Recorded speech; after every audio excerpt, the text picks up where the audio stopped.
امام محمد بن عبداللہ المہدی رضی اللہ تعالیٰ عنہ علیہ السلام کی سرکردگی میں ہوگا، جس کی بشارتیں قرآن و سنت میں موجود ہیں۔ قرآن میں اشارتاً ذکر ہے، کم از کم 3 مقامات پہ اللہ تعالیٰ نے اس کا ذکر کیا۔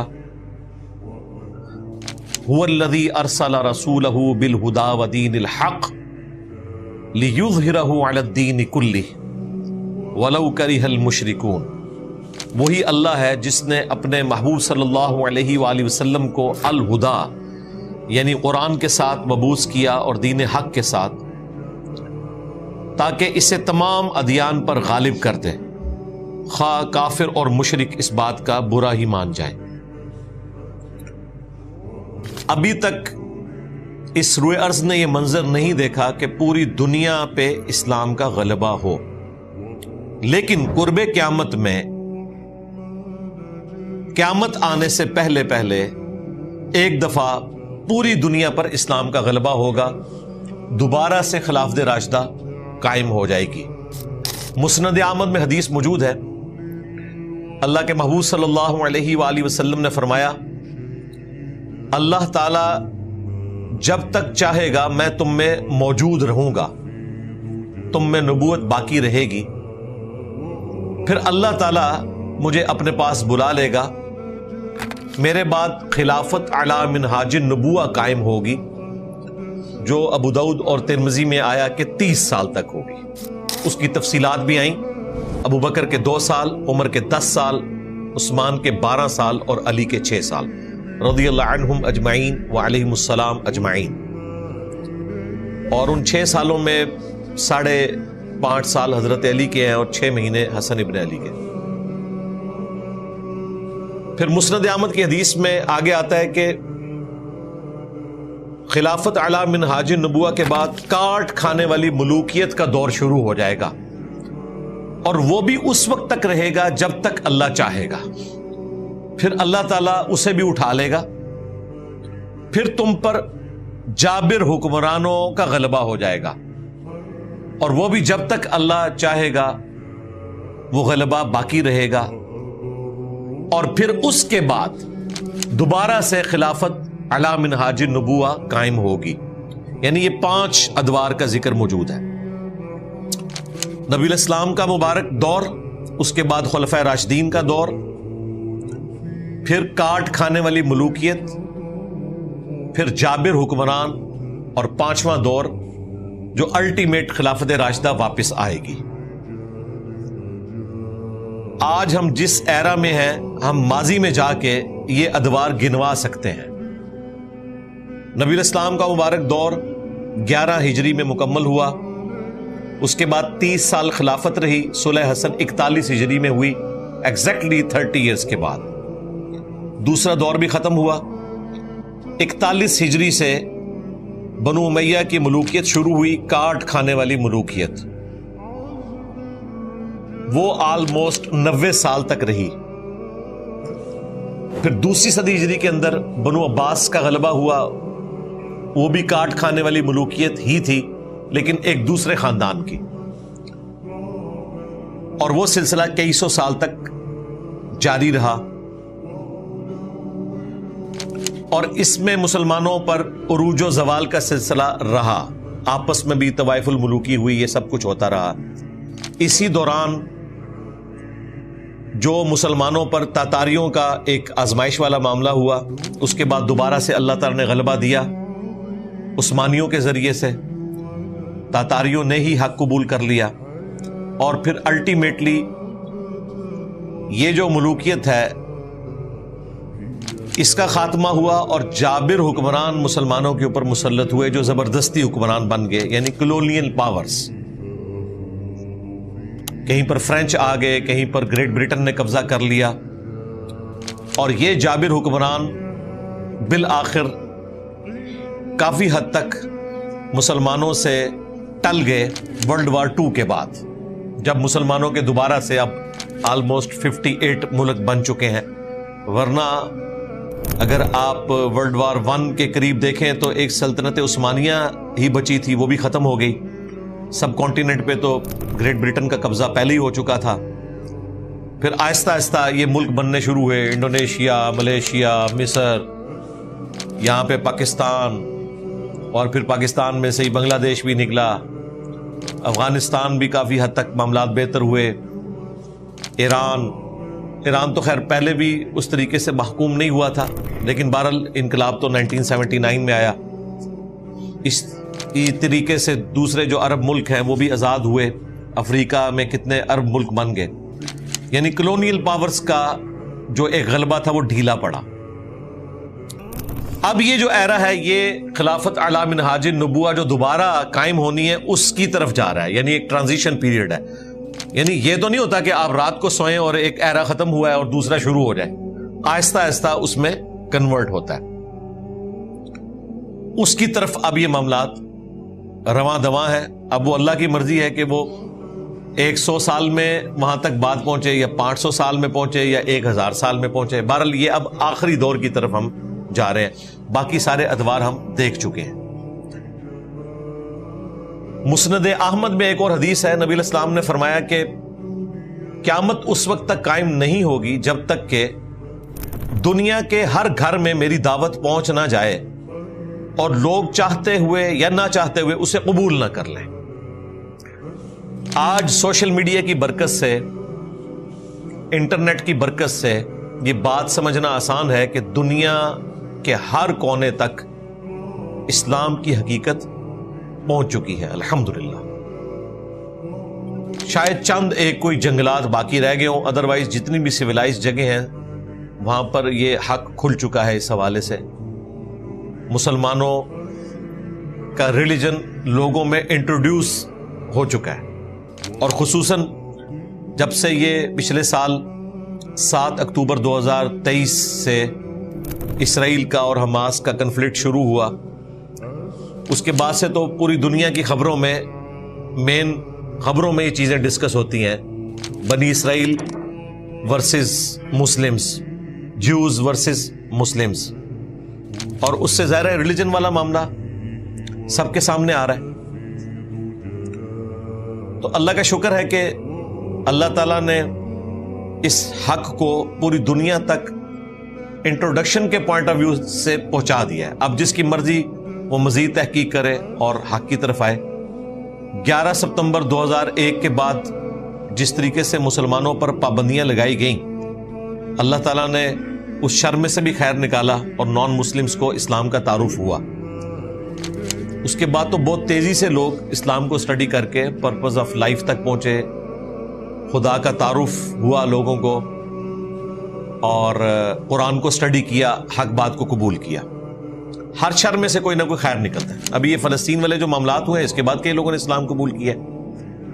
ایٹ لیسٹ یورپ امریکہ میں لوگوں کے دماغ کھلے ہوئے ہیں, وہ جب کسی تحقیق میں پڑھتے ہیں تو کوئی نہ کوئی رزلٹ ضرور نکال لیتے ہیں, اور جو حق کے متلاشی ہیں وہ حق تک پہنچ جاتے ہیں.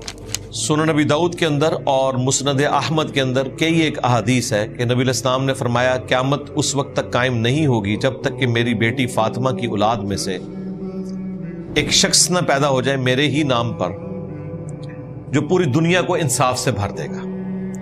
امام محمد مہدی علیہ السلام سے متعلق 12 صحیح الاسناد احادیث میں نے مختلف ویڈیوز میں کور کی ہیں. آلموسٹ کوئی 1.5 سال پہلے جب بنو امیہ کے ایک بندر نے امام مہدی کی گستاخی کی تھی تو میں نے دوبارہ سے اس چیز کو ڈسکس کیا تھا. امام مہدی کی گستاخی انجینئر محمد علی مرزا لکھے تو وہ ساری احادیث اس لیکچر کے اندر میں نے بیان کی ہوئی ہیں. بخاری اور مسلم میں بھی اشارتاً موجود ہے. نبی علیہ السلام نے فرمایا تمہاری اس وقت کیا شان ہوگی کہ جب عیسیٰ ابن مریم تم میں اتریں گے, صلیب کو توڑ دیں گے, خنزیر کو قتل کر دیں گے اور جزیہ موقوف کر دیں گے, اور پوری دنیا میں امن ہوگا, اور وہ عادل حکمران کی حیثیت سے مسلمانوں میں اتریں گے. اور تمہاری اس وقت کیا شان ہوگی کہ جب تمہارا امام تمہیں میں سے ہوگا. اب یہ امام کا ترجمہ 2 طرح سے کیا گیا ہے. ایک ترجمہ یہ کیا گیا کہ جو مسلمانوں کا امیر ہے اس کے پیچھے حضرت عیسیٰ ابن مریم نماز پڑھیں گے، کیونکہ مسلم شریف میں آتا ہے کہ اقامت ہو چکی ہوگی، مسلمانوں کا امیر کہے گا کہ آپ نماز پڑھائیں تو وہ کہیں گے کہ نہیں، یہ فضیلت امت محمدیہ کو اللہ تعالیٰ نے دی ہے، تم میں سے بعض کے امام ہوتے ہیں، میں تمہارے پیچھے نماز پڑھوں گا۔ اور امام کا ایک ترجمہ یہ بھی کیا گیا ہے کہ تمہیں گائیڈ کرنے والی چیز تمہیں میں سے ہوگی، یعنی قرآن و سنت، کیونکہ وہ بھی امام ہے، یعنی وہ تمہاری شریعت کے مطابق چلیں گے، وہ نئی شریعت نہیں لے کے آئیں گے، وہ امتی بن کر آئیں گے، امتی نبی نہیں بن کے آئیں گے، امتی بن کر، نبی وہ پہلے سے ہے۔ یہی دجالی دھوکہ دیا غلام احمد قادیانی نے، کہ اس نے کہا کہ جب آپ لوگ بنی اسرائیل سے ایک امتی نبی ادھار لے رہے ہیں تو میں تو خود رسول اللہ کی امت سے ہوں، تو مجھے کیوں نہیں لے رہے، میری خدمات حاصل کریں۔ تو ہم نے بنی اسرائیل سے کوئی ادھار نبی نہیں لیا، وہ امتی نبی نہیں ہے، بلکہ وہ نبی پہلے سے ہیں، امتی بن کر آئیں گے، نبوت چھینی نہیں ہوگی، نبی امتی ہیں، وہ امتی نبی نہیں ہے۔ یہ الفاظ کے فرق سے اس دجل کو ایڈریس کیا جا سکتا ہے۔ تو وہ کوئی امتی نبی نہیں ہے، وہ نبی ہیں جو امتی بن کر آئیں گے۔ اس امت میں وہ نبی کی حیثیت سے نہیں، بلکہ دین کے مجدد کی حیثیت سے، ایک پولیٹیکل مسلمانوں کے لیڈر کی حیثیت سے آ رہے ہوں گے۔ شریعت وہی ہے، کیونکہ صحیح مسلم میں جب یہ حدیث آتی ہے نا کہ عیسیٰ ابن مریم تم میں اتریں گے اور تمہارا امام تمہیں میں سے ہوگا، مسلمانوں کا امیر نماز پڑھائے گا، عیسیٰ ابن مریم اس کے پیچھے نماز پڑھیں گے، تو آگے راوی حدیث کے الفاظ ہیں وہ تمہیں اللہ کی کتاب اور تمہارے نبی کی سنت کے مطابق چلائیں گے۔ یہ صحیح مسلم میں 394 نمبر حدیث ہے، سٹارٹ ہی میں، تو اس میں یہ مقدمہ بالکل کلیئر ہے۔ باقی عیسیٰ ابن مریم کا دنیا میں آنا، اس کے حوالے سے قرآن و سنت کے دلائل وہ میں الگ سے ویڈیوز میں ذکر کر چکا ہوں۔ قرآن کلاسز متحمل نہیں ہے کہ ہم اس کی تفصیل میں جائیں، کیونکہ یہ ٹاپک اس کے ساتھ جڑا ہوا تھا کہ مسلمانوں پر تیسرا عروج آنا ہے امام محمد مہدی کے ذریعے، اور اس میں بھی جو ایک کرٹیکل ایشو ہے دجال کو قتل کرنے کا، چونکہ وہ فتنہ بہت بڑا ہوگا، اس کے لیے ایک غیر معمولی انسان کی ضرورت ہے۔ امام محمد مہدی دجال کو قتل کرنے پر غالب نہیں ہوں گے، اللہ تعالیٰ عیسیٰ ابن مریم کے ذریعے اس دجال کو قتل کروائے گا۔ اللہ چاہے تو کسی چڑیا سے بھی کروا سکتا ہے، لیکن یہ اللہ تعالیٰ نے ایک اپنا پلان بنایا ہے کہ جو جھوٹا مسیح ہے اس کو قتل کرنے والا سچا مسیح ہوگا۔ اور جوز کے اوپر اللہ تعالیٰ کی طرف سے عذاب کا آخری کوڑا عیسیٰ ابن مریم خود برسائیں گے۔ کیوں؟ جب کبھی بھی نبیوں کا انکار ہوا ہے جو رسول بن کر آتے تھے، سمپل نبی نہیں رسول، تو اللہ تعالیٰ کی طرف سے عذاب آتا تھا۔ قوم نوح کے اوپر عذاب آیا، قوم عاد پہ، قوم سمود پہ، خود ہمارے نبی علیہ السلام کے کیس میں جہاد اور قتال کے ذریعے اللہ تعالیٰ نے کفار مکہ کے اوپر اور مشرکین عرب کے اوپر اور رومنز اور پرشینز کے اوپر عذاب مسلط کیا، جو سورہ التوبہ کے اندر رپورٹ ہوا۔ کیا مسلمانوں تمہاری تلواروں کے ذریعے اللہ تعالیٰ ان پر عذاب بھیجے گا۔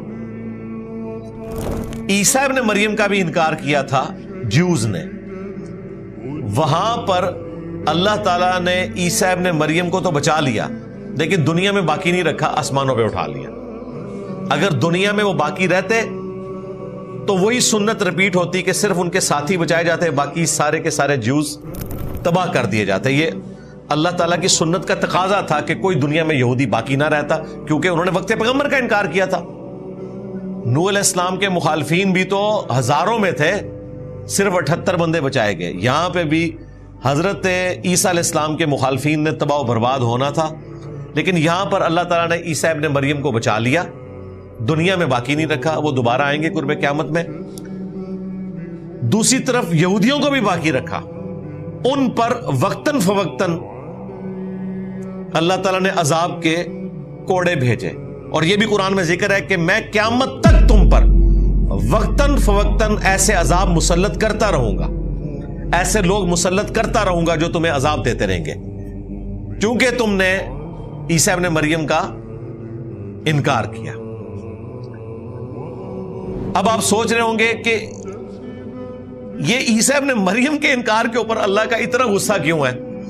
انکار تو اور پیغمبروں کا بھی ہوا تھا، لیکن وہ یکمشتی ختم ہو گئے ان کے مخالفین۔ یعنی یہ تو نہیں ہوا کہ نوح علیہ السلام کے مخالفین کچھ زندہ رکھے گئے ہوں، کچھ مار دیے گئے ہوں، پھر وقتاً فوقتاً ان کی نسلوں پہ بھی عذاب آتا رہے، یا قوم سمود، قوم عاد۔ اس جیوز کے ساتھ ایسا کیا ہوا ہے کہ یکمشت اللہ نے ختم نہیں کیا اور قیامت تک عذاب آئے گا؟ یہ قرآن میں لکھا ہوا ہے۔ اس کے پیچھے ریزن یہ ہے کہ باقی سب لوگ آسمانی مذاہب کے ماننے والے نہیں تھے، بت پرست تھے۔ جیوز جو ہے نا وہ تو کلیم کرتے تھے کہ ہم پیغمبروں کے ماننے والے ہیں، ہم ابراہیمی ہیں، اس لیے انہیں سزا بڑی ملی ہے کہ تم پیغمبروں کے ماننے والے ہونے کے باوجود تم نے ہمارے اولو العزم پیغمبر عیسیٰ ابن مریم کا انکار کیا، تمہاری نسلیں بھی اب عذاب بھگتیں گی اگر وہ حق کے راستے پر نہیں آتی۔ ویسے یہ ہوا ہے کہ چند ایک خوش نصیبوں نے بعد میں حق قبول کر لیا ہے، لیکن اوورال روش ان کی آج تک وہی ہے، اس لیے وقتاً فوقتاً ان پر عذاب کے کوڑے آئے۔ ایک تو کچھ عرصے بعد ہی آ گیا، 33 عیسوی میں عیسیٰ ابن مریم کو اٹھایا گیا، 70 عیسوی میں آلموسٹ 37 ایئرز کے بعد ٹائٹس نے ان پر حملہ کیا، جو ہم نے پچھلی دفعہ ڈسکس کیا تھا، یروشلم تباہ و برباد کر دیا۔ ہیکل سلیمانی جو دوبارہ تعمیر کر لیا تھا انہوں نے حضرت عزیر علیہ السلام کے ذریعے جو عروج ملا، اس کے بعد اس دوسرے زوال کے اندر وہ ٹیمپل بھی ٹوٹ گیا جو دوبارہ بنایا تھا۔ ایک دیوار اس کی سلامت ہے، ویلنگ وال، جس کے سامنے وہ گریا کرتے ہیں، یوں کر کے تورات پڑھ رہے ہوتے ہیں، اور اب انہوں نے تیسرا ٹیمپل تعمیر کرنا ہے، اور ان کا یہ عقیدہ ہے کہ وہ جب تعمیر ہوگا اس کے لیے ریڈ ہائیفرز بھی آئیں، وہ سرخ گائیں جو 5 چل پڑی تھی اور مسلمانوں کو ہاتھ پاؤں پڑ گئے۔ یعنی قرآن و حدیث سے ان کو کبھی کوئی وعید نہیں سمجھ آئی ہے، وہ انہوں نے 5 گائے لے لی۔ ہم نے اس وقت بھی کہا تھا کچھ نہیں ہوگا، اور اللہ کا شکر ہے اپریل گزر گیا، پھر مئی بھی گزر گیا، اب یہ آج 18 اگست 2024 ہے، وہ معاملہ تو وہیں پہ رکا ہوا ہے۔ بہرحال وہ تیسرا جب ٹیمپل تعمیر کریں گے، ان کا نظریہ ہے کہ پھر ہمارا مسیحا آئے گا، اور وہ مسیحا جس کا وہ انتظار کر رہے ہیں وہ آلموسٹ 2000 سال پہلے آ کے جا چکے ہیں، عیسیٰ ابن مریم۔ اب جب وہ دوبارہ آئیں گے نا تو وہ ان کے جعلی مسیحا کو قتل کرنے آئیں گے۔ اسی لیے دیکھیں دجال کو بھی مسیح کہا جاتا ہے، مسیح الدجال، یعنی دجل والا مسایا، جھوٹا مسایا۔ اور سچے مسیح کون ہے؟ یسوع مسیح، عیسیٰ ابن مریم، وہ سچے مسیح ہیں، وہ جھوٹا مسیح ہے۔ مسایا وہ بھی ہے، وہ صحیح مسلم میں آتا ہے، اس کے حکم سے آسمان بارش برسائے گا، کھیتیاں اگیں گی۔ بخاری مسلم میں آتا ہے کہ وہ لوگوں کو قتل کر کے زندہ بھی کر لے گا۔ تو کام تو وہ حضرت عیسیٰ والے کر رہا ہوگا، لیکن وہ جھوٹا مسیح، وہ آزمائش ہے مسلمانوں کے لیے۔ سچے مسیح جو ہیں وہ عیسیٰ ابن مریم ہے۔ فیصلہ کب ہوگا؟ جب عیسیٰ ابن مریم اسے قتل کریں گے، لد نامی گاؤں کے پاس نیزہ مار کے عیسیٰ ابن مریم کی سانس سے وہ پگھلے گا۔ یہ پریکٹیکلی ایک اناؤنسمنٹ ہوگی کہ سچا مسیح وہ ہے جس نے قتل کر دیا اس جھوٹے مسیح کو۔ اگر وہ مسیح سچا ہوتا تو وہ غالب آتا نا۔ دجال کا مغلوب ہو جانا عیسیٰ ابن مریم کے ہاتھوں، یہ اس بات کا ثبوت ہے کہ یہ سچے مسیح ہیں، اور وہ آخری قسط ہے جو یہودیوں پر آنی ہے، اور اس قسط کا مشاہدہ خود عیسیٰ ابن مریم بھی کریں گے، تاکہ اللہ کی وہ سنت اسی طریقے سے قائم رہے کہ اللہ تعالیٰ اپنے پیغمبروں کو ان کے مخالفین کا عذاب ان کی نظروں کے سامنے دکھاتا ہے، اور وہ اللہ تعالیٰ دکھائے گا۔ وہ تو بخاری مسلم میں آتا ہے کہ اگر کسی پتھر کے پیچھے بھی کوئی یہودی چھپا ہوگا نا، یا درخت کے پیچھے، تو وہ پتھر اور درخت بھی بولے گا اے مسلم، میرے پیچھے یہودی ہے، اسے قتل کر دے، سوائے غرقد کے درخت کے۔ وہ یہودیوں کا درخت ہے، وہ انہیں پناہ دے گا۔ بہت بڑی ایک جھاڑی ہوتی ہے، وہ کئی بندے بھی اس میں چھپ جائیں تو نظر نہیں آتے، اور وہ ایک کمال کی جھاڑی ہے جو ریگستان میں اسی علاقے میں اگتی ہے جس کی کاشت انہوں نے بہت زیادہ کی ہوئی ہے، اور وہ یہودیوں کا درخت ہے، ایک جھاڑی نما درخت جو ان کی حفاظت کرے گا۔ باقی ہر درخت ہر پتھر بولے گا، اور یہ میدان جنگ میں ہو رہا ہے، عام حالت میں نہیں، کیونکہ اللہ تعالیٰ نے پھر فیصلہ کر لیا ان کے لیے کہ بھائی انہوں نے چونکہ اب حق قبول نہیں کیا، ان پہ اللہ تعالیٰ کی طرف سے عذاب کی آخری قسط آنی ہے۔ لہٰذا عیسیٰ ابن مریم کا دنیا میں آنا، اس کے پیچھے ٹیکنیکل ریزن یہ ہے کہ انہوں نے اپنی مخالف قوم کا عذاب اپنی زندگی میں نہیں دیکھا تھا جو باقی رسولوں نے دیکھ لیا تھا، اس لیے وہ دوبارہ دنیا میں آئیں گے اور عذاب کی آخری قسط ان کے ہاتھوں سے ہوگی، اور وہ اللہ تعالیٰ کی سنت اسٹیبلش ہو جائے گی کہ عیسیٰ ابن مریم اور ان کے ماننے والے بچا لیے جائیں گے۔ کرسچنز اور مسلمان، کرسچنز بھی اسلام قبول کر لیں گے۔ وہ سورہ النساء میں آیا کہ اہل کتاب میں سے کوئی بھی نہیں بچے گا مگر یہ کہ وہ عیسیٰ ابن مریم کی موت سے پہلے ان پر ایمان لے آئے گا۔ 40 سال تک دنیا میں رہیں گے، شادی کریں گے، ان کے بچے ہوں گے، پھر وہ فوت ہوں گے، موت انہیں بھی آنی ہے، اور پھر وہ نبی الاسلام کی قبر مبارک کے ساتھ دفن ہوں گے۔ یہ تمام چیزیں احادیث میں موجود ہیں، میں نے تفصیل سے کئی دفعہ ویڈیوز میں ریکارڈ کروا دیا ہے۔ اب لکھیں عیسیٰ ابن مریم دنیا میں دوبارہ آئیں گے، حیات مسیح، نزول مسیح، تو میری وہ ویڈیوز کھل جائیں گی جن میں نے ساری احادیث کو ڈسکس کیا۔ بہرحال یہ حکمت کھل گئی کہ عیسیٰ ابن مریم نے دنیا میں کیوں آنا ہے۔ دوسرا، یہودیوں پر عذاب کی مسلسل قسطیں کیوں ہیں، ایک ہی دفعہ اللہ نے ان کو ختم کیوں نہیں کر دیا؟ اس کے پیچھے ریزن یہ ہے کہ چونکہ وہ نبیوں کے ماننے والے تھے، نبیوں کا نام لے کر انہوں نے غداری کی، اس لیے عذاب کی قسطیں ان پر آتی رہیں گی۔ ٹائٹس نے 70 عیسوی میں کیا، اس کے بعد بھی کرسچنز نے بڑا مشکل ٹف ٹائم دیا ان کو، اور یہ پچھلی صدی میں تو ہم نے اتنی بڑی عذاب کی قسط دیکھی کہ 60 لاکھ یہودی قتل ہوئے ہٹلر کے ہاتھوں ورلڈ وار 2 کے اندر، ہولوکاسٹ جسے کہتے ہیں۔ اس میں ہٹلر کا جرم اپنی جگہ ہے، لیکن ان کے اوپر اللہ تعالیٰ کی طرف سے آزمائش آئی، اور آج بھی جو اوریجنل جیوز ہیں وہ تو ریاست اسرائیل کے بھی خلاف ہیں، وہ کہتے ہیں یہ اللہ تعالیٰ نے ہمیں عذاب دیا ہوا ہے، ہماری جب توبہ قبول ہوگی اللہ تعالیٰ خود ہمیں یروشلم کی زمین واپس کر دے گا۔ اس لیے وہ زائنسٹ موومنٹ کو صحیح نہیں سمجھتے، اس لیے آپ دیکھتے ہیں وہ جو پریکٹسنگ یہودی ہیں جن کی لمبی لمبی داڑھی ہیں بالکل اہل حدیثوں کی طرح، اور لمبے لمبے بال رکھے ہوئے ہیں انہوں نے، اور وہ کیپ پہنی ہوئی ہے انہوں نے بڑی بڑی، اور ان کے آپ دیکھیں سارے وہ دیکھنے میں لگتے ہی نہیں ہے مطلب کہ وہ مسلم ہے یا نان مسلم، وہ صرف بالوں سے پہچانے جاتے ہیں، ادروائز داڑیاں بالکل ہماری طرح ان کی نظر آ رہی ہوتی ہے، سچی داڑیاں۔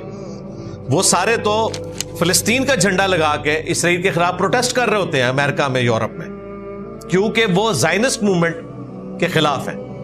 وہ کہتے ہیں یہ لوگ شریعت کے خلاف چل رہے ہیں، اور کسی حد تک ان کا موقف درست ہے، کیونکہ یہودیوں نے تو حضرت موسیٰ علیہ السلام جب دنیا میں موجود تھے اس وقت جہاد نہیں کیا تھا، تو اب انہوں نے جہاد کہاں سے کرنا ہے؟ تو اس لیے وہ جہاد اور قتال والا معاملہ کر ہی نہیں سکتے۔ یہ تو کمال کی گیم کی ہے زائنسٹ موومنٹ نے کہ کس طریقے سے انہوں نے بالفور ڈکلیریشن کر کے وہ یہودی جو کئی سو سال سے یورپ میں وہ سٹیٹس گزار رہے تھے جو ہمارے پڑوسی ملک میں شودروں کا بھی نہیں، اس سے بھی کم تر، ان کی بستیاں الگ ہوتی تھیں، اور انہی بستیوں کے کارنر پہ سارے کرسچنز اپنا کوڑا کرکٹ پھینکتے تھے، اونچی اونچی دیواریں بنائی ہوئی ہوتی تھیں، ان کے اندر یہ زندگیاں گزارتے تھے، اور ان کے اوپر ضروری ہوتا تھا ہر ایک نے اپنے بازو کے اوپر ڈیوڈ سٹار وہ 6 کونوں والا لگا کے رکھنا ہے تاکہ دور سے پتہ چل جائے کہ یہ یہودی ہے، اس سے دور رہنا ہے۔ اچھوت کے طور پہ ڈیل کرتے تھے انہیں اچھا نہیں سمجھتے تھے۔ اتوار والے دن تو ان پہ نکلنے پہ بھی پابندی ہوتی تھی، یعنی جو کچھ آپ کے ملک میں قادیانیوں کے ساتھ کیا جا رہا ہے نا، یہ تو شاہی کوئی نہیں جو کرسچنز نے یہودیوں کے ساتھ کیا ہے۔ آج ہم جس ایرا میں ہیں یہ ذرا آپ کو چینج نظر آ رہا ہے کہ جیوز اور کرسچنز کی دوستی ہو چکی ہے مفادات کی خاطر۔ یہ پوسٹ ورلڈ وار 1 ہے، اور اس میں بھی پوسٹ ورلڈ وار 2، جس کے بعد انہوں نے ان پہ ترس کھا کے انہیں اسرائیل کی ریاست دے دی، اور ایک نئی مصیبت کھڑی کر دی مسلمانوں کے لیے جو آج تک ہم بھگت رہے ہیں، ورنہ سلوک ان کے ساتھ بہت برا ہوتا تھا۔ ظاہر ہے کہ عیسیٰ ابن مریم کرسچنز کے نزدیک خدا یا خدا کا بیٹا، اور جیوز کہتے تھے یہ دجال ہے، آؤٹ آف ویڈ لاک پیدا ہوا ہے، نعوذ باللہ۔ مجھے بتائیں 180 ڈگری عقائد و نظریات ہوں، ایک شخص کو ایک پارٹی خدا مانے ہوئے ہے اور دوسری پارٹی کہہ رہی ہے کہ تو یہ عام انسان بھی نہیں ہے، یہ تو آؤٹ آف ویڈ لاک پیدا ہوا ہے، نعوذ باللہ۔ تو ان کا آپس میں اتفاق ہو ہی نہیں سکتا، یہ تو گستاخی سے بھی کوئی اگلا درجے کی کوئی چیز ہے، اس سے بھی زیادہ کوئی بری چیز ہے۔ گستاخی کا تو ورڈ ہی چھوٹا ہے، لیکن یہ مفادات کی خاطر پالیٹکس اور یہ سارا کچھ ہوا۔ پھر ظاہر ہے کہ 18ویں 19ویں اور 20ویں صدی کے اندر بیسک ہیومن رائٹس اور ڈیموکریسی اس قسم کی آوازوں کی وجہ سے پھر لوگوں نے وہ جو سخت مذہبی رویے تھے انہیں پیچھے رکھ کے تو اکوموڈیٹ کیا ایک دوسرے کو۔ یہ آج آپ کو بتایا جاتا ہے کہ دنیا کی معیشت یہودیوں کے قبضے میں ہے، دنیا کی غریب ترین قوم تھی یہ ایک راس چائلڈ، ان میں ایک بچہ سمجھدار پیدا ہوا آج سے کوئی 300-400 سال پہلے، اور اس نے کاروبار شروع کیا، ہے ایماندار تھا، کرتے کرتے بینکنگ کا نظام، پھر اس نے سب کو ساتھ ملایا، پوری دنیا کے بینک ان کے قبضے میں ہے۔ ادروائز یہ تو ایک سمجھ لیں تیسرے درجے کے جو شہری ہیں نا، ان سے بھی برا وقت یہ گزار رہے تھے اس دنیا میں، انہوں نے بہت مشکل وقت دیکھا ہے۔ آج ہمیں اتنی ان کی رونق نظر آ رہی پوری دنیا میں، دولت کے اعتبار سے بھی، شہرت کے اعتبار سے بھی، طاقت کے اعتبار سے بھی۔ یہ آلموسٹ سمجھ لیں پچھلے 100 سال کی گیم ہے جس میں یہ دنیا کی پالیٹکس میں اوپر آئے، اور دولت کے اعتبار سے بھی بمشکل 250-300 سال کی گیم ہے۔ اس سے پہلے یہ لوگ اسی طریقے سے غریب ہی تھے۔ تو یہ ساری ہسٹری معلوم ہونا ضروری ہے۔ اب اگلی آیات کے اندر اللہ تعالیٰ نے آفر دی ہے جیوز کو کہ ابھی بھی وقت باقی ہے، اگر تم توبہ کرنا چاہو تو ہم تمہیں یہ گلہ نہیں کریں گے کہ تم جونیئر مسلمان ہو اور دوسرے سینئر مسلمان ہیں۔ اللہ تعالیٰ تمہیں قبول کرنے کے لیے تیار ہے وہ بیچارے سینئر ہی تھے لیکن حرکتوں کی وجہ سے جونیئر ہو گئے نا۔ سینئر تھے، جیوز سینئر مسلمان ہیں اس وقت۔ جو حضرت عیسیٰ ابن مریم کون ہے؟ بنی اسرائیل میں سے، ان کا انکار کر کے یہ جوز جو ہیں وہ کافر ہوئے، ادروائز انکار نہ کرتے تو سینئر ہی رہتے، اس وقت تک بھی سینئر تھے۔ جیسے ہی عیسیٰ ابن مریم کا انکار کیا، اکڑ میں آگے کہ یہ نوجوان لڑکا اس کی پیروی ہم کیوں کریں۔ اتنی بڑی بڑی لمبی لمبی داڑھیوں والے لوگ بیٹھے ہوئے تھے، انہوں نے یہ نہیں دیکھا کہ بھائی وہ پیغمبر ہے، تم تو صرف علماء ہو جن کا کام پیغمبروں کی لیگیسی کو آگے لے کے چلنا ہے، اور جب پیغمبر دنیا میں آ جائے پھر تم نے لیڈرشپ چھوڑ دینی ہے، پھر مسلح آ کے پیغمبر نے سنبھالنا ہے۔ لیکن انہوں نے اپنی مسجد نہیں چھوڑی، ذلیل و خوار ہو گئے۔ نہ صرف عیسیٰ ابن مریم کے ساتھ یہ کیا، خود ہمارے محبوب علیہ السلام کے ساتھ بھی کیا۔ ادھر تو ان کے پاس اور سٹرونگ بہانہ آ گیا نا کہ نبی علیہ السلام بنی اسرائیل میں سے آئی نہیں ہے، نبی علیہ السلام تو بنو اسماعیل میں سے تھے۔ عیسیٰ ابن مریم کے کیس میں یہ بہانہ بھی نہیں تھا، وہ تو بنی اسرائیل میں سے تھے، انہیں بھی قبول نہیں کیا، نبی علیہ السلام کو بھی قبول نہیں کیا، اس لیے وہ تباہ و برباد ہو گئے۔ اب آ جائیں اس آیت کی طرف، آیت نمبر 8۔ اعوذ باللہ من الشیطان الرجیم، بسم اللہ الرحمن الرحیم۔ عسى ربکم ان یرحمکم، قریب ہے کہ تمہارا رب تم پر اب بھی رحم فرمائے۔ وَإِنْ عُدْتُمْ عُدْنَا، اگر تم نے پھر سرکشی کی تو پھر ہم تمہارے ساتھ وہی سلوک کریں گے۔ یعنی ابھی بھی ٹائم ہے، نبی علیہ السلام دنیا میں آ چکے ہیں، 2 عروج 2 زوال تم دیکھ چکے ہو، اب بھی تمہیں عروج مل سکتا ہے اگر تم حق کا راستہ اختیار کرو۔ لیکن ابھی بھی اگر تم باز نہ آئے تو ہم پھر لوٹیں گے، اور یہی ہوا کہ باز نہیں آئے، اور پھر اللہ تعالیٰ نے مسلسل ان پر عذاب کے کوڑے برسائے جو قیامت تک برستے رہیں گے۔ وَجَعَلْنَا جَهَنَّمَ لِلْكَافِرِينَ حَصِيرًا، اور ہم نے بنا دیا ہے جہنم کو کافروں کے لیے قید خانہ۔ وَلِعَوْذُ بِاللَّهِ تَعَالَى اللَّهُمَّ أَجِرْنَا مِنَ النَّارِ۔ اگر وہ حق قبول کر لیتے تو اللہ تعالیٰ نے انہیں ایکسپٹ کر لینا تھا، لیکن ایسا نہیں ہوا۔ ان ھذا القرآن، اگر تم نے حق قبول کرنا ہے تو بے شک یہ ہے قرآن، یہدی للتی ہی اقوم، جو کہ راستہ دکھاتا ہے وہ جو کہ بالکل سیدھا ہے، وَيُبَشِّرُ الْمُؤْمِنِينَ، اور بشارت سناتا ہے اہل ایمان کو، الَّذِينَ يَعْمَلُونَ الصَّالِحَاتِ، وہ اہل ایمان جو نیک اعمال کرتے ہیں۔ صرف ایمان لانا کافی نہیں ہے، صرف اللہ کو ماننا کافی نہیں، اللہ کی بھی ماننی ہے، نیک اعمال بھی اختیار کرنے ہیں۔ ان لہم اجرا کبیرا، کہ ان کے لیے بہت ہی بڑا اجر ہے۔ اللہم اجعلنا منہم، آمین۔ وان الذین لا یؤمنون بالآخرہ، اور یہ کہ جو لوگ آخرت کے دن کے اوپر ایمان نہیں لاتے، اعتدنا لہم عذابا علیما، ان کے لیے تیار کیا گیا ہے دردناک عذاب۔ اللہم لا تجعلنا منہم، آمین۔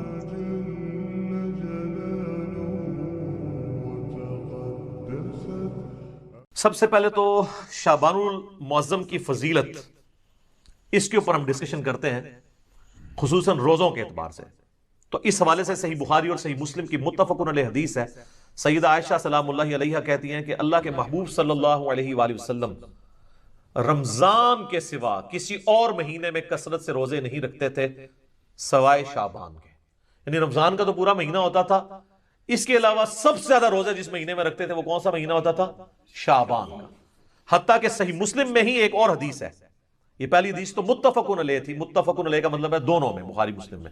مسلم شریف میں ایک حدیث ہے، اما عائشہ کہتی ہیں کہ نبی صلی اللہ علیہ وآلہ وسلم بعض اوقات شعبان کا پورا مہینہ ہی روزے رکھتے تھے، کنٹینیوس پورا مہینہ، یعنی اتنی آپ کو محبت تھی شعبان کے روزوں سے۔ حتیٰ کہ بخاری اور مسلم میں ایک حدیث ہے، سیدہ عائشہ کہتی ہیں رمضان کے مہینے میں میرے جو روزے پیریڈز کی وجہ سے، حیض کی وجہ سے چھوٹ جاتے تھے نا، تو مجھے پورا سال موقع نہیں ملتا تھا کہ میں روزوں کی قضا دوں سوائے شعبان کے، کیونکہ شعبان میں نبی صلی اللہ علیہ وآلہ وسلم خود روزہ رکھتے تھے، تو مجھے موقع مل جاتا تھا کہ میں اپنے روزوں کی قضا کر لیتی تھی۔ اب سیدہ عائشہ نے کوڈ ورڈز میں بات کی ہے، لیکن اسی حدیث میں بخاری مسلم میں وہ جو حدیث کا راوی ہے وہ کہتا ہے کہ اما عائشہ یہ کہنا چاہ رہی ہیں کہ نبی علیہ السلام کی مشغولیت کی وجہ سے میں روزوں کی قضا نہیں دے پاتی تھی، اور اس کو سپورٹیو وہ بخاری مسلم کی حدیث ہے، نبی صلی اللہ علیہ وآلہ وسلم نے فرمایا کہ کوئی عورت اپنے خاوند کی اجازت کے بغیر نفلی روزہ نہ رکھے، یہ اس کے لیے حلال ہی نہیں ہے۔ مراد یہ کہ دن کے وقت بھی میاں بیوی ازدواجی تعلق قائم کر سکتے ہیں۔ تو جو اما عائشہ کہتی ہے نا کہ میں نہیں تھی رکھ سکتی، یعنی نبی علیہ السلام کی اجازت نہیں ہوتی تھی، تو یہ جو لوگوں میں مشہور ہے کہ جی دن کے وقت کوئی ازدواجی تعلق میاں بیوی قائم نہیں کر سکتے، تو اس کی بھی نفی بخاری مسلم کی احادیث کی روشنی میں ہو گئی، الحمدللہ۔ اب یہ روزے رکھنے کی وجہ کیا تھی؟ اس کو سپورٹیو وہ حدیث ہے شعبان کے حوالے سے، سنن نسائی میں انٹرنیشنل نمبرنگ کے مطابق 2359، اور مشکات المصابیح میں فٹ نوٹ پہ لکھی ہے 1305 نمبر جو حدیث ہے مشکات میں، اس کے فٹ نوٹ پہ شیخ زبیل زئی صاحب نے اس حدیث کی تصحیح کی ہے، اور اس حدیث کو شیخ البانی نے بھی صحیح کہا ہے۔ کون سی حدیث؟ جو سنن نسائی میں 2359 نمبر ہے، کہ اسامہ ابن زید کہتے ہیں کہ ہم نے نبی علیہ السلام سے پوچھا، اے اللہ کے محبوب صلی اللہ علیہ وآلہ وسلم، ہم نے آپ کو شعبان کے مہینے میں اتنے کثرت سے روزے رکھتے ہوئے دیکھا ہے کہ رمضان کے سوا کسی اور مہینے میں اتنے روزے نہیں رکھتے، تو اس کی وجہ کیا ہے؟ تو آپ صلی اللہ علیہ وآلہ وسلم نے فرمایا کہ یہ جو مہینہ ہے جو رجب اور رمضان کے درمیان آتا ہے، یہ آپ نے بات کیوں کی؟ رجب حرمت والا مہینہ اور رمضان ویسے ہی فضیلت والا مہینہ، تو حضور بتانا چاہ رہے ہیں کہ یہ دو فضیلت والے مہینوں کے سینٹر میں جو مہینہ آتا ہے نا، یہ بھی بہت فضیلت والا ہے۔ یہ جو مہینہ رجب اور رمضان کے درمیان آتا ہے، لوگوں کی اکثریت اس کی عظمت سے غافل ہے، جبکہ یہ ایسا مہینہ ہے کہ جس میں نامہ اعمال اللہ کے حضور پیش ہوتے ہیں، اور میری خواہش ہے کہ جب میرا نامہ اعمال پیش ہو رہا ہو تو میں روزے کی حالت میں ہوں۔ اچھا، اس سے یہ بات پتہ چل گئی کہ یہ بڑا اچھا موقع تھا کہ اللہ کے نبی کہہ سکتے تھے کہ 15 شعبان کی جو رات ہے نا، شب برات، اس رات میں نامہ اعمال پیش ہوتے ہیں، تو پھر ایک ہی روزہ رکھنا پڑتا۔ آپ پورا مہینہ رکھ رہے ہیں، کسی بھی وقت پیشی ہو سکتی ہے، یہ بھی اس بات کو سپورٹیو ہے یہ والی حدیث۔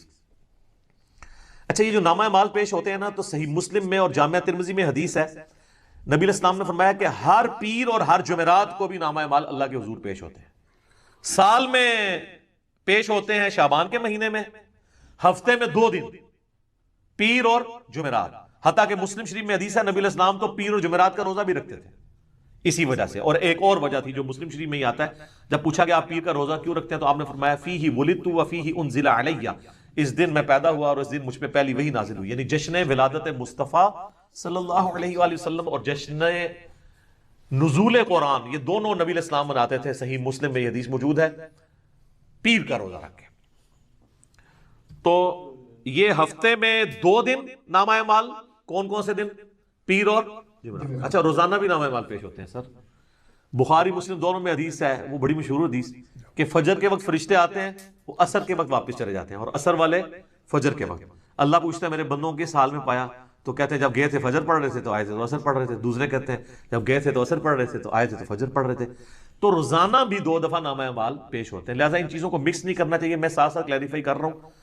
آپ دیکھیں آپ کتنے اہم ہیں. پوری کی پوری جو مخلوقات ہیں وہ انسان کی خدمت میں لگی ہوئی ہیں. فرشتے بھی یہی کام کر رہے ہیں کہ اللہ کو رپورٹ کر رہے ہیں کہ تیرا فلاں بندہ یہ کر رہا ہے یہ کر رہا ہے. یعنی یہ ساری کی ساری انسانیت اللہ تعالیٰ کی یعنی کریشن کا کلائمیکس ہے. لقد خلقنا الانسان فی احسن تقویم. اللہ تعالیٰ نے اس کو بہترین تقویم کے اوپر پیدا کیا ہے الحمدللہ. اچھا میرے بھائیو، شعبان المعظم سمیت باقی سارے مہینوں میں 11 روزے تو اللہ کے نبی علیہ السلام ان حدیث کے تحت رکھ لیتے تھے. 8 روزے تو بن گئے نا. اگر آپ ایک مہینے میں 4 لگائیں ہفتے، 4 ہی ہوں گے نا، 28 دن ہوں گے تو 4 میں آپ 4 پیر اور 4 جمعرات کتنے ہو گئے؟ 8. اور 3 روزے ایام 20 کے، جب چاند گول ہو جاتا ہے 13 14 اور 15 چاند کے. ایام 20 کا روزہ اسے کہتے ہیں جب خوب روشن ہو. یعنی اس کو روشنی کے لیے لفظ 20 کا لفظ استعمال ہوتا ہے. عربی میں کہیں گے تو بعد ہے، بیض بنے گا، اور اردو میں ایام 20. تو وہ 13 14 15 اس کو سپورٹیو حدیث ہے، بخاری مسلم دونوں میں. سیدنا ابو ہریرہ کہتے ہیں مجھے نبی صلی اللہ علیہ وآلہ وسلم نے وصیت کی تھی 3 کاموں کی. نمبر 1 مہینے میں 3 روزے. نمبر 2 روزانہ اشراق کی نماز، اسی کو چاش بھی کہتے ہیں، اسی کو دوحہ بھی کہتے ہیں، اسی کو اوابین بھی کہتے ہیں. یہ جو مغرب والی اوابین ہے نا، یہ بابوں کی ہے. تو پھر ہم کیوں نہ عرض کریں کہ مرنے سے پہلے اے مسلمان کر لے اس پہ غور. کتابوں کا خدا اور ہے، بابوں کا خدا اور. مسلم شریف میں اوابین کی نماز چاشت اور اشراق کی نماز کو کہا گیا، توبہ کرنے والوں کی نماز. تو 3 کاموں کی نصیحت کی. نمبر 1 3 روزے مہینے میں. نمبر 2 اشراق کی نماز یا چاش کی نماز یا دوحہ کی نماز یا اوابین کی نماز روزانہ 2 نفل. اور تیسرا سونے سے پہلے وتر. ویسے افضل تو آخری پہر میں ہے، لیکن جو آخری پہر میں نہ اٹھ سکتا اس کے لیے افضل ہے رات کو سونے سے پہلے وتر پڑھ لے. صحیح مسلم میں حدیث ہے، ام عائشہ کہتی ہے کہ نبی علیہ السلام کم از کم مہینے میں 3 روزے ضرور رکھا کرتے تھے، اور بعض اوقات اس چیز کی بھی پرواہ نہیں کرتے تھے کہ وہ دن کون سے ہیں. یعنی عمومی عمل تو 13 14 15 کا تھا، اس کے علاوہ بھی آپ 3 کی گنتی آپ نے پوری کرنی ہوتی تھی اگر کبھی رہ بھی جائے، لیکن عمومی عمل وہی تھا. اس کو سپورٹیو حدیث سنن نسائی میں ابن عباس رضی اللہ تعالیٰ عنہ کہتے ہیں کہ نبی علیہ السلام سفر میں بھی اور حضر میں بھی ایام 20 13 14 15 کے روزہ نہیں چھوڑتے تھے. یعنی آپ علیہ السلام کو ان روزوں سے اتنی محبت تھی. اور بخاری اور مسلم دونوں میں حدیث ہے کہ مہینے میں 3 روزے رکھنے والا، یہ ایام 20 کے، خواہ وہ 13 14 15 کو رکھ لیے جائیں یا کبھی کسی بھی وقت رکھ لیے جائیں، یہ بھی آسانی دے دی ہے. پورے مہینے میں کبھی 3 کی گنتی، چاہے کٹھی پوری کریں الگ کر کے پوری کریں. بخاری مسلم کے الفاظ ہیں جو یہ 3 روزے رکھ لے گا وہ گویا ایسا ہے کہ اس نے ہمیشہ کے روزے رکھے. سبحان اللہ. لیکن مشکل ہے یہ کام بھی. 36 روزے یہ بھی بن جاتے ہیں سال کے. تو آڑے سے سان کام 10 دن ہے. تو صحیح مسلم میں، جامعہ ترمذی میں، سنن ابی داؤد میں، سنن نسائی میں، سنن ابن ماجہ میں، 5 کتابوں میں. یہ جو 6 پڑھی ہیں نا، مشکات میں بھی آ گیا، وہ تو اسی کے نوٹس ہیں نا. یہ جو آپ کے سامنے 7 کتابیں پڑھی ہیں اس میں سے صرف بخاری کو نکال دیں، باقی ساری کتابوں میں حدیث ہے انکلوڈنگ صحیح مسلم کہ نبی علیہ السلام نے فرمایا جس نے رمضان مبارک کے روزے رکھے اس کے بعد شوال کے 6 روزے رکھ لیے، وہ گویا ایسا ہے کہ اس نے زمانے بھر کے، پورے سال کے، پوری زندگی کے روزے رکھ لیے. الحمدللہ. کتنی بڑی آسانی ہے. اور اس میں یہ بھی شرط نہیں ہے کہ آپ نے 7 ہی شروع کرنے ہیں، اور یہ بھی شرط نہیں کہ ایک 7 رکھ لیں باقی بعد میں رکھ لیں. پورے مہینے میں جس وقت مرضی رکھ لیں. 7 رکھنے کا یہ فائدہ ہوتا ہے ایک روٹین بنی ہوتی ہے تو رکھے جاتے ہیں. الحمدللہ میں جب سے بالغ ہوں روزے رکھ رہا ہوں، ہم 7 ہی کوشش کرتے ہیں کہ یہ روزے مکمل کر لی جائیں تاکہ یہ پورے مہینہ 3 روزے نہیں رکھ سکتے تو یہ 6 روزے رکھ کے تو ہمیشہ کے روزوں کا ثواب کمائے جی. اچھا یہ بعض لوگ پریشان ہوتے ہیں کہ یار مشقت کم ہو رہی ہے، ثواب زیادہ، یہ کیسے پاسبل ہے؟ سر اللہ تعالیٰ نے نبی الاسلام کو ہر طرح کے لوگوں کے لیے پیغمبر بنا کے بھیجا ہے، آسانیاں بھی رکھی ہیں. ایک آپ کو اور بڑی آسانی بتاؤں جو میں اس کو آج فیل کر سکتا ہوں، میری سالوں روٹین تھی، یہ میں کوئی تکبر کے طور پہ نہیں بتا رہا، صرف سمجھانے کے لیے. فجر سے اشراق تک مسجد میں بیٹھنے کی ایک بڑا پرسکون وقت ہوتا ہے، بندہ اذکار کر لیتا ہے. لیکن جب سے یہ آپ کو پتہ ہے دعوت کے والے سے ازمائش شروع ہوئی ہے تو اب تو یہ امپاسبل ہو گیا. تو ہمارے لیے پھر وہ آسان وظیفہ ہے. صحیح مسلم میں حدیث ہے، سیدہ جویریہ نبی الاسلام کی بیوی، نبی الاسلام ایک دفعہ، آپ کی بھی عادت تھی، صحیح مسلم شریف میں ہی آتا ہے، آپ علیہ السلام مسجد میں بیٹھے رہتے تھے حتیٰ کہ سورج انتہائی بلند ہو جاتا، اور صحابہ کے الفاظ ہیں کہ آپ مجلس کیا کرتے تھے. میں نے اسی سے اپنی نام مجلس رکھا تھا. مجلس نمبر 1 میں نے حدیث بھی بتائی تھی مسلم شریف کی. اور اس دوران ہم زمانہ جاہلیت کے واقعات کو یاد کر کر کے نا ہنسا کرتے تھے. نبی الاسلام ہمارے ساتھ مسکرا دیتے تھے کہ اسی فلانے دربار تے دیگاں چڑھاندے سان. آج کے دور میں اس وقت بتوں پہ چڑھائی جاتی تھی نا، تو حضور بھی یعنی وہ کہتے تھے شکر اللہ نے ہمیں ہدایت دی. تو صحیح مسلم ایک حدیث ہے کہ نبی الاسلام ایک دفعہ نماز پڑھ کے، آپ کو کہیں کام تھا، آپ گھر آئے پھر کہیں گئے، تو جاتے وقت آپ نے دیکھا کہ سیدہ جویریہ آپ کی بیوی جو ہے وہ مصلی پہ بیٹھی ہیں. آپ کافی دیر بعد واپس آئے، سورج کافی بلند ہو چکا تھا. تو آپ نے کہا تم صبح سے ابھی تک بیٹھی ہو؟ کہا یا رسول اللہ. فرمایا دیکھو تم صبح سے بیٹھی ہو اور میں نے تمہارے آنے کے بعد 4 کلمات 3 دفعہ پڑھے اور مجھے تم سے زیادہ ثواب مل گیا.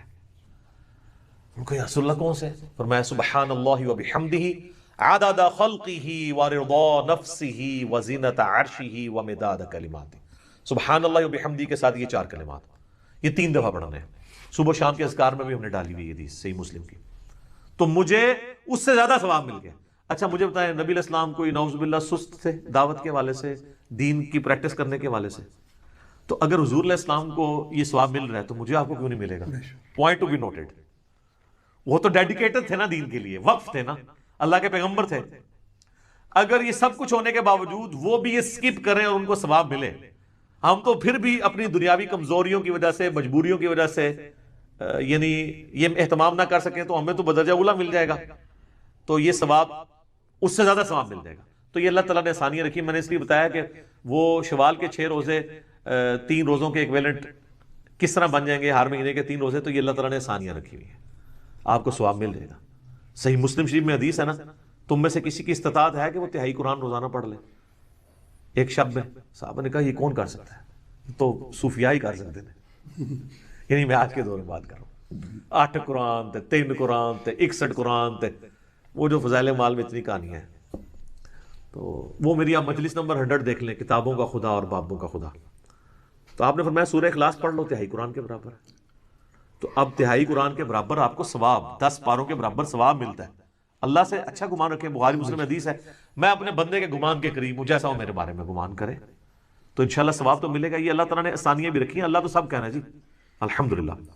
اچھا یہ ایام 20 کے روزوں سے ایٹ لیسٹ یہ تو آپ کو اندازہ ہوا کہ 15 شعبان کا روزہ تو ویسے ہی سنت بن گیا، کیونکہ 15 تو ایام 20 میں آتی ہے نا، 13 14 15. 15 شعبان کا روزہ، شب برات والی روایتیں ثابت نہ بھی ہوں، الگ سے بھی بخاری مسلم کی حدیث کی روشنی میں جتنی میں نے بیان کی، ایام 20 کے روزوں میں سے تو ایک روزہ آتا ہے. لیکن یہ ایک ایسا خاص روزہ ہے، اس کی اسپیشلٹی علیحدہ سے بھی احادیث میں آئی ہے اور بخاری مسلم میں آئی ہے. ایک حدیث ہے بخاری اور مسلم میں، ایک صحابی سے نبی الاسلام نے سوال کیا اصمت من سرر شعبان، کیا تو نے شعبان کے سرر کا روزہ رکھا ہے؟ انہوں نے کہا نہیں یا رسول اللہ. تو آپ نے فرمایا اب جب رمضان گزر جائے تو شوال کے مہینے میں 2 روزے رکھ لینا. اچھا یہ سرر کا جو لفظ استعمال ہوا ہے نا، اس کا معنی عربی میں کنارہ بھی بنتا ہے، اردو میں بھی آپ سرا، سرر، اور سینٹر بھی بنتا ہے. اس حدیث میں کلیئر نہیں کہ نبی علیہ السلام کس روزے کی بات کر رہے تھے، پہلے عشرے کا آخری روزہ یا آخری عشرے کا آخری روزہ یا درمیانے کا آخری روزہ یا درمیان والا روزہ، کون سا روزہ؟ اس کو سپورٹنگ ایک حدیث ہے صحیح مسلم میں 2745 انٹرنیشنل نمبر کے مطابق. اس میں الفاظ ہیں کہ سرتی ھذا الشہر، اس مہینے شعبان کے جو سرہ کا، سرہ کسے کہتے ہیں عربی میں؟ ناف کو، نیول، وہ نا فوق السرہ اور تحت السرہ، ناف کے نیچے ناف کے اوپر. اللہ سرہ نہیں ہے، فوق ہے، فوق اینو کہتے ہیں، اللہ ہوتا ہے ایگزیکٹ. اپون اینڈ بلو، نٹ آن. تو یہ بھی آلموسٹ سینٹر آف گریوٹی بن رہا ہوتا ہے جسم کا سینٹر. تو ناف کا، شعبان کے ناف کا روزہ رکھا ہے. تو اچھا یہ لفظ جو ہے نا وہ کھوکھلی چیز کے لیے بھی استعمال ہوتا ہے، اس لیے سینٹر کے لیے بھی استعمال ہوتا ہے. تو وہ جو کسی ایک چیز کو اندر سے ہالو کیا جائے وہ بھی سینٹر بن رہا ہوتا ہے. تو اس سے 15 شعبان کا روزہ ہی ثابت ہوتا ہے. اور اس میں میرا تفرد نہیں ہے، اہل سنت میں ایک بہت بڑا ایک مکتب فکر جو اہل حدیث سے نکلا ہے، جماعت المسلمین والے، وہ تو اس روزے کو واجب کہتے ہیں. ہم اسے واجب نہیں سمجھتے، سنت ہے. وہ کہتے ہیں وہ جو نبی اسلام نے کہا تھا اگر چھوٹ کے تو 2 رکھنا. تو ہم کہتے ہیں وہ تو خاص لوگوں کے لیے آپ نے فرما دیا، امت کے لیے عام نہیں فرمایا، امت کے لیے نہیں، ان کے لیے. وہ تو نابینے کو بھی بخاری مسلم میں آتا ہے، آپ نے کہا تھا اذان کی آواز آتی ہے مسجد نماز مسجد میں ہی پڑھنی ہے. ہمارے لیے حدیثیں ہیں کہ خوف، بارش، کرونا جو بھی ہو اجازت ہے. ہمارے لیے ذرا آسانی ہے، ڈفرینٹ ہے.